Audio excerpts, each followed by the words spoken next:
এই দরিদ্র জান্নাতে যাবে যে সালাত আদায় করে না, সিয়াম পালন করে না। ও সারা দিন কাজ করলে খেতেই পারে, জমি কিনতে পারে না, জায়গা কিনতে পারে না, ঘর করতে পারে না, বাড়ি করতে পারে না, কোথাও গিয়ে দাওয়াতকে 1000 টাকা দিতেও পারে না, কেউ ওকে তাই দাওয়াতও দেয় না। ও সারা দিন সিগারেট খায়, রোজা ভাঙে, হালকা কিছু সিগারেট, হালকা কটা ভাত খেয়ে বলে যে রিক্সা চালাই, বলে যে মাঠে কাজ করি। লা হাওলা ওয়ালা কুওয়াতা ইল্লা বিল্লাহ।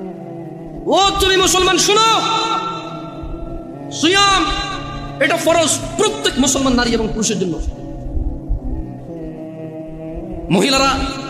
মহিলারা তাদের বিশেষ কিছু কারণে তারা রোজা থাকবে না, পরে আবার কাজা করে নিতে হবে, পূরণ করে দিতে হবে। জেনে নাও বেতাকাবাসী, জেনে নাও আমার ভাইয়েরা, যেই রোজাকে তুমি ভাঙছো রমাদান মাসের, তুমি জেনে নাও এটা সাধারণ কিছু না।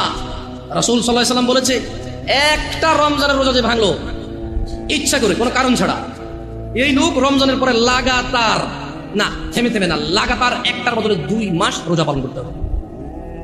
ভাবা যায় এটা কি? তুমি একটু ভাবো, রমজান মাসের একটা রোজা ভাঙলে রমজানের পরে একটার বদলে কাফারা হচ্ছে লাগাতার 2 মাস